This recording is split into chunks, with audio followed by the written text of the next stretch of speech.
Sejatinya, bangsa Indonesia adalah bangsa yang serba ragam, baik dari aspek suku, agama, bahasa, dan lain sebagainya.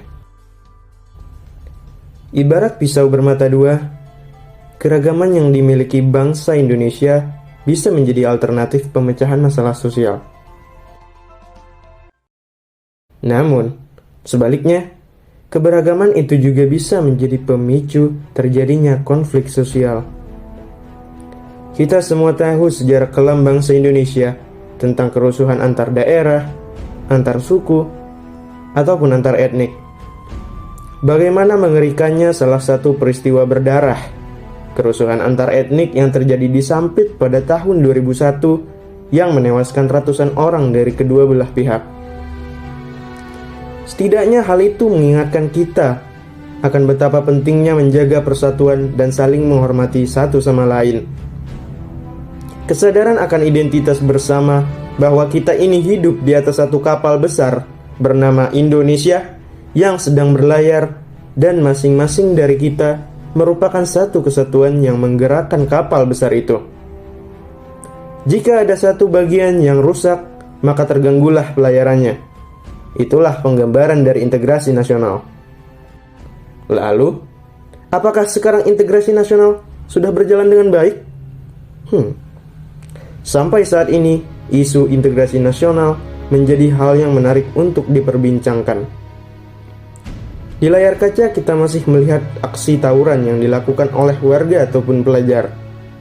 Di media sosial pun begitu juga. Kolom komentar dipenuhi dengan ujaran kebencian yang menyesakkan dada.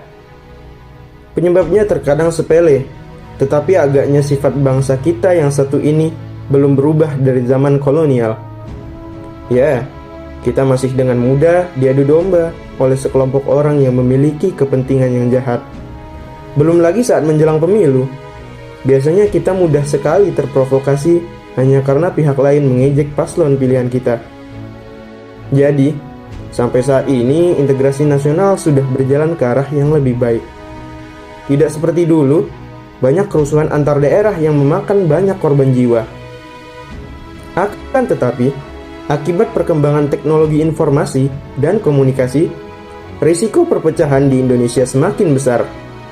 Sebab, zaman sekarang kita mudah sekali menyampaikan ataupun menerima informasi dari orang lain. Jika tidak diantisipasi dengan baik, maka tidak menutup kemungkinan peristiwa serupa di masa lalu bisa terulang. Lantas, apa yang bisa kita lakukan untuk mengantisipasi hal tersebut? Ada ungkapan mengatakan, saring sebelum sharing. Tips ini bisa kita lakukan untuk mengantisipasi terjadinya perpecahan. Di zaman yang semakin terbuka, informasi apapun dapat kita akses dengan mudah di internet. Akan tetapi, informasi yang ada di internet itu tidak sepenuhnya benar. Ada banyak oknum yang membuat informasi hoax demi keuntungan pribadi. Oleh karena itu, kita harus pandai memilah informasi yang kita terima. Saring dulu untuk memastikan kebenarannya, telaah dulu untuk mendapatkan validasinya. Sedangkan, di media sosial, kerap kali kita terlibat dalam debat kusir dengan orang lain karena dipicu berbagai hal. Misalnya, etnosentrisme, ingin menunjukkan keakuan diri, saling mengejek, merasa diri sendiri yang paling benar, dan orang lain paling salah, yang akhirnya menimbulkan perdebatan tiada ujung. Hal tersebut juga kerap kali kita temukan di kehidupan nyata. Tak ayal akibatnya bisa sampai menghilangkan nyawa orang. Oleh karena itu, penting pada akhirnya kita melatih pengendalian diri supaya tidak mudah terpancing provokasi. Daripada sibuk menuruti emosi, lebih baik kita bersinergi dan berkontribusi untuk kemajuan bangsa. Karena aku, kamu, dan kita adalah saudara sebangsa setanah air.